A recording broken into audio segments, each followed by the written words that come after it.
नमस्कार दोस्तों, स्वागत है आप सभी का आपके अपने YouTube चैनल दी वास्तुशास्त्र वॉइस पर। मां भगवती दुर्गा की कृपा आप और आपके पूरे परिवार पर सदा सर्वदा बनी रहे। तो दोस्तों, नवरात्रि में पहला दिन बहुत महत्वपूर्ण होता है। आज के दिन हम मां भगवती दुर्गा की स्थापना अपने घर में करते हैं।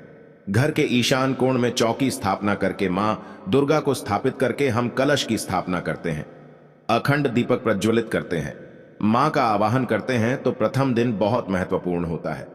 मां भगवती दुर्गा के स्वागत का दिन होता है और शास्त्रों के अनुसार अगर हम नवरात्रि के पहले दिन कुछ विशेष कार्य कर लेते हैं तो इससे मां बहुत ही शीघ्र प्रसन्न हो जाती है और फिर हमारी जो भी पूजा होती है, प्रार्थना होती है, मां उसे बहुत शीघ्र स्वीकार करती है और हमारे जीवन में आने वाली समस्त बाधाओं को दूर करती है, समस्त कामनाओं को पूर्ण करती है।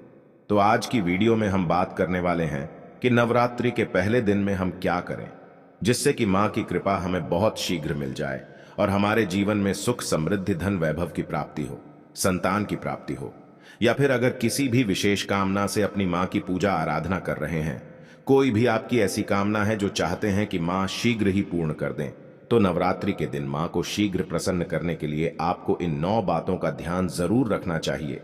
तो वीडियो को पूरा जरूर देख लीजिए और अगर आपको आज की वीडियो अच्छी लगे तो लाइक भी कीजिए, शेयर भी कीजिए फैमिली फ्रेंड्स के साथ, और चैनल पर पहली बार आए हैं तो चैनल को सब्सक्राइब करके बेल को जरूर प्रेस कर लीजिए। इससे यह होगा कि इसी तरह की सभी वीडियो के नोटिफिकेशन आपको सही समय पर प्राप्त हो जाएगा। अब बात करते हैं कि नवरात्रि के पहले दिन हमें पहला कौन सा कार्य करना चाहिए कि घर की छत पर आज हमें झंडा जरूर लगाना चाहिए। झंडा मतलब ध्वजा, लाल रंग का त्रिकोण झंडा होता है और उसके ऊपर जय माता दी लिखा हुआ हो। ये मार्केट में बहुत आसानी से मिल जाते हैं, नहीं तो आप घर पर भी स्वयं से बना सकते हैं। तो एक झंडा त्रिकोण आप लेकर मां को पहले दिन उनके चरणों में अर्पित कीजिए जब पूजा कर रहे हैं सुबह। तो उसके बाद पूजा के बाद वह झंडा अपने घर की छत पर लगा दीजिए। इस झंडे को घर के ईशान कोण में यानी कि उत्तर पूर्व के कोने पर, अगर वहां पर जगह ना हो तो आप उत्तर दिशा में इस झंडे को लगा सकते हैं, जहां भी आप ये ध्वजा लगाते हैं। इसके साथ आप ध्यान रखें कि आप वहां पर एक दीपक जरूर प्रज्वलित करें। झंडा लगाते समय इससे क्या होगा, इससे यश की वृद्धि होती है। देखिए, जब हम झंडा अपने घर पर लगाते हैं जो कि हमेशा लहराता रहता है, तो यह इस बात का सूचक है झंडा की आपको जीवन में सफलता की प्राप्ति होगी, यश की प्राप्ति होगी, मान प्रतिष्ठा की प्राप्ति होगी, समस्त प्रकार के सुखों की प्राप्ति होगी, मान सम्मान, यश, प्रतिष्ठा, धन की वृद्धि, सुख, समृद्धि, सभी प्रकार की जो चीजें हैं वह प्राप्त हो जाती है। ऐसे लहराता हुआ झंडा आपके घर पर शुद्धता की सूचना देता है।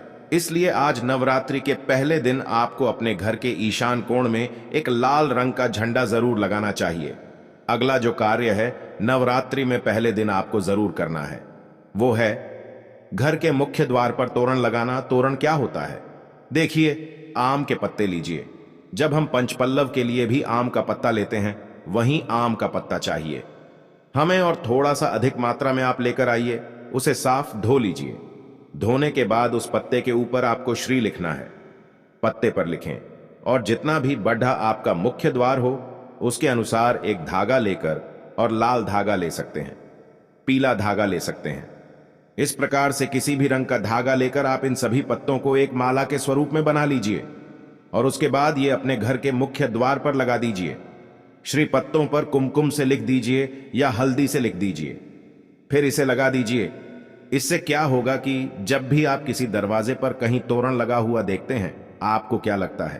पहले ही सूचना में यह लगता है कि इस घर में कोई शुभ या मांगलिक कार्य हुआ है। तो घर के मुख्य द्वार पर लगा हुआ तोरण आपके घर में शुभता की सूचना देता है, मांगलिक कार्य की सूचना देता है, इस बात की सूचना देता है कि आपके घर में देवी विराजित हैं। यह बहुत महत्वपूर्ण होता है।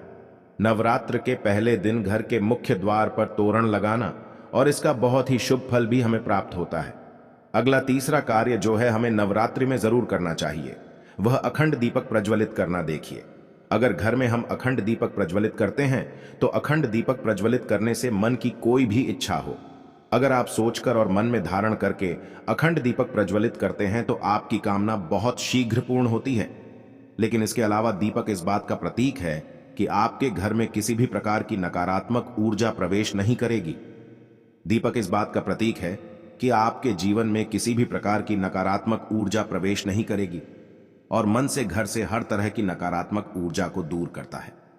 दीपक, इसलिए अखंड दीपक नवरात्रि में पहले दिन से लेकर और नवमी तिथि तक प्रज्वलित किया जाता है, जिससे कि शुभता का घर में वास हो, सकारात्मक ऊर्जा का घर में वास हो। और जहां पर सकारात्मक ऊर्जा होती है वहां पर सुख, समृद्धि, धन, वैभव की प्राप्ति होती है। मां भगवती वहीं वास करती है जहां सकारात्मक ऊर्जा रहती है। इसलिए हम घर के मुख्य द्वार पर तोरण लगा रहे हैं ताकि बाहर से मुख्य द्वार से किसी भी प्रकार की नकारात्मक ऊर्जा हमारे घर में प्रवेश ना करे। इसके अलावा जब हम दीपक प्रज्वलित कर रहे हैं तो हमारे विचारों में किसी प्रकार की नकारात्मक ऊर्जा ना हो, इसके लिए हम दीपक प्रज्वलित कर रहे हैं। जब हम पूजा प्रार्थना कर रहे हैं, मंत्र का जाप कर रहे हैं, निर्विघ्न उसे हम पूर्ण कर पाए, इसके लिए अखंड दीपक प्रज्वलित किया जाता है। लेकिन अगर आप किसी भी कारणवश अखंड दीपक प्रज्वलित नहीं कर पाते हैं तो सुबह शाम दोनों समय जब मां की आराधना करें तब आपको शुद्ध घी का दीपक जरूर प्रज्वलित करना है। और सुबह शाम दोनों समय अपने घर में लौंग और कपूर की आरती जरूर कीजिए, जिससे कि घर में नकारात्मक ऊर्जा ना रहे और घर में सकारात्मक ऊर्जा का वास बना रहे। अगला जो कार्य है नवरात्रि में आपको जरूर करना चाहिए वह है कलश की स्थापना। और देखिए, दीपक में एक और बात का ध्यान रखें। जब हम कलश की स्थापना की बात करते हैं, दीपक में अगर आप घी का दीपक प्रज्वलित कर रहे हैं तो उसे आपको मां भगवती दुर्गा की मूर्ति के दाईं तरफ रखना होता है। और अगर आप तेल का दीपक प्रज्वलित करते हैं तो मां भगवती दुर्गा के बाईं तरफ आपको तिल तेल का दीपक रखना चाहिए। तो इस प्रकार से दीपक का आप ध्यान रखें। जब भी आप तिल तेल या फिर घी का दीपक प्रज्वलित करते हैं तो उसे सही दिशा में सही स्थान पर रखना चाहिए। और अगला जो कार्य है घट स्थापना करना, यानी कलश की स्थापना करना। कलश की स्थापना जब हम करते हैं, नवरात्रि में कलश में हम सभी देवी देवताओं का आवाहन करते हैं। सभी देवी देवताओं का पूजन मां भगवती के साथ ही हम प्रतिदिन करते हैं। इस प्रकार से जब 9 दिनों तक लगातार हम समस्त देवी देवताओं का पूजन करते हैं, घर में आवाहन करके विधि विधान से विशेष रूप से हम उनकी आराधना करते हैं। क्योंकि जब हम मां का पूजन करते हैं पहले हम कलश का पूजन करते हैं। धूप दीप नई चीजें हम मां को अर्पित करते हैं विधि विधान से, और इसके साथ ही कलश को भी हम इसी प्रकार से अर्पित करते हैं। तो सभी देवी देवताओं की विशेष पूजा हम 9 दिनों तक कर रहे हैं तो हमारे जीवन में किसी भी प्रकार की कोई बाधा नहीं आती है और कोई भी हमारी विशेष कामना हो तो अवश्य पूर्ण होती है। तो कलश की स्थापना हमें जरूर करनी चाहिए। अगर संभव हो तो नवरात्रि के प्रथम दिन जो अगला जरूरी काम हमें करना है वह है जवारे होना, यानी कि सप्त धान्य बोना, जो कि हम मिट्टी में थोड़े से जॉब होते हैं जो कि हरे हो जाते हैं। बहुत सी ऐसी जॉब अंकुरित हो जाते हैं और ये शीघ्र ही अंकुरित तब होते हैं जब हमारे घर में अन्न होते हैं। तो ये इस बात की सूचना देते हैं कि हमारे घर में सुख समृद्धि आने वाली है। हमारे घर में मां भगवती विराजित हो चुकी है और घर में सुख समृद्धि, धन, वैभव, सभी प्रकार की जो शुभता है उसका आशीर्वाद हमेशा दे रही है। तो घर में अगर आप जॉब होते हैं, सप्त धान्य बोलते हैं तो बहुत ही श्रेष्ठ माना जाता है। नवरात्रि के प्रथम दिन हमें जरूरी है करना चाहिए। और अगला जो शुभ कार्य है जो नवरात्रि के प्रथम दिन आपको जरूर करना चाहिए। वैसे तो बहुत से भक्त नवरात्रि के पूरे 9 दिनों तक व्रत धारण करते हैं। बहुत से भक्त जल पीकर या फिर फलाहार के द्वारा इस व्रत को धारण करते हैं। लेकिन अगर आप पूरे नवरात्रि व्रत धारण नहीं करते हैं तो नवरात्र के प्रथम दिन आपको व्रत धारण जरूर करना चाहिए। नवरात्रि के प्रथम दिन और अंतिम दिन यानी नवमी तिथि पर या अष्टमी तिथि पर आपको व्रत जरूर करना चाहिए। तो प्रथम दिन बहुत महत्वपूर्ण है। मां भगवती दुर्गा की आराधना करते हैं, विधि विधान से उनका आभार करके पूजन कर रहे हैं तो प्रथम दिन आपको व्रत जरूर करना चाहिए और संभव हो तो पूरे नवरात्र व्रत करना चाहिए। पूरे नवरात्र जब हम व्रत करते हैं, मां की पूजा आराधना करते हैं, सात्विकता के साथ मां की आराधना करते हैं तो मां शीघ्र ही प्रसन्न होती है। लेकिन व्रत भी धारण करें। जब आप स्वस्थ हो, पूर्ण रूप से अगर आप स्वस्थ नहीं हो, व्रत रखने में असमर्थ हो, तो सिर्फ आप शुद्ध सात्विक भोजन यानी कि बिना लहसुन प्याज का भोजन लेकर मां की आराधना सुबह शाम करें तो सच्चे मन से भक्ति भाव से हम मां की आराधना करते हैं तो मां शीघ्र ही प्रसन्न होती है। अगर व्रत धारण रखने की अगर आपकी शक्ति या सामर्थ्य शारीरिक रूप से नहीं है तो आपको व्रत नहीं रखना चाहिए। लेकिन अगर संभव हो तो पहले दिन फलाहार के द्वारा व्रत धारण जरूर कीजिए। अगला जो जरूरी कार्य है जो नवरात्रि में आपको जरूर करना है घर के मुख्य द्वार पर दोनों तरफ स्वास्तिक का चिन्ह जरूर बनाएंगे। स्वास्तिक क्यों बनाना चाहिए?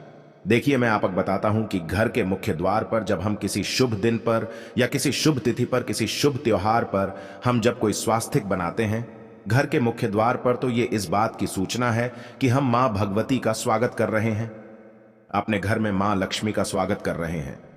मां लक्ष्मी हमारे घर में विराजित हो रही है, तो इसलिए मां के स्वागत के लिए मुख्य द्वार के दोनों तरफ आपको हल्दी या फिर कुमकुम के द्वारा स्वास्तिक बनाना चाहिए।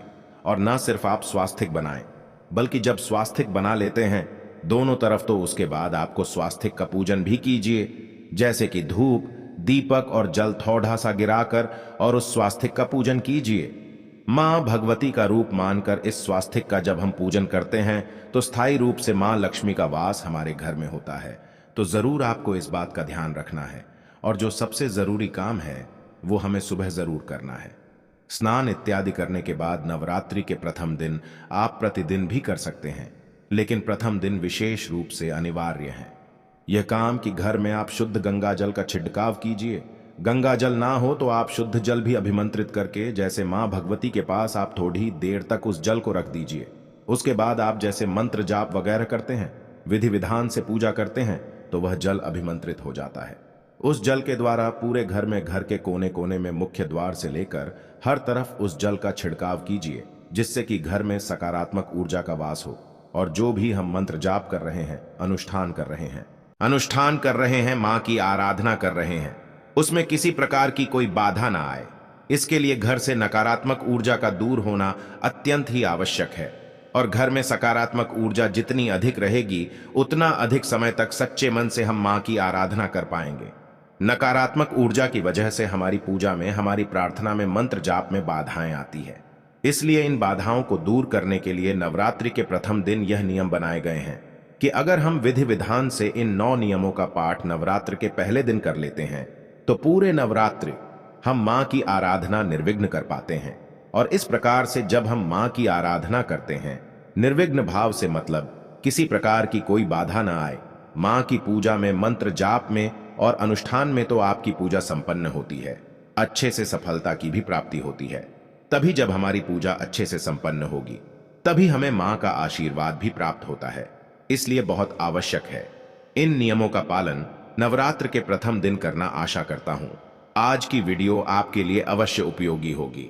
और आज की वीडियो अगर आपको अच्छी लगी हो तो लाइक जरूर कर दीजिए, शेयर कर दीजिए फैमिली फ्रेंड्स के साथ। और चैनल पर पहली बार आए हैं, अगर अभी तक आप मेरे चैनल को सब्सक्राइब नहीं किए हैं तो चैनल को सब्सक्राइब जरूर कर लीजिए। और दोस्तों, हमारे द्वारा दी गई जानकारी शास्त्रों में वर्णित और बिल्कुल सटीक रूप से आपको प्रदान की जाती है। और प्रिय भक्त, पूजा पाठ और नवरात्रि से संबंधित आपके मन में कोई भी सवाल हो तो हमें कमेंट बॉक्स में जरूर लिखें। मिलते हैं अगली वीडियो में, तब तक के लिए जय दुर्गा माता।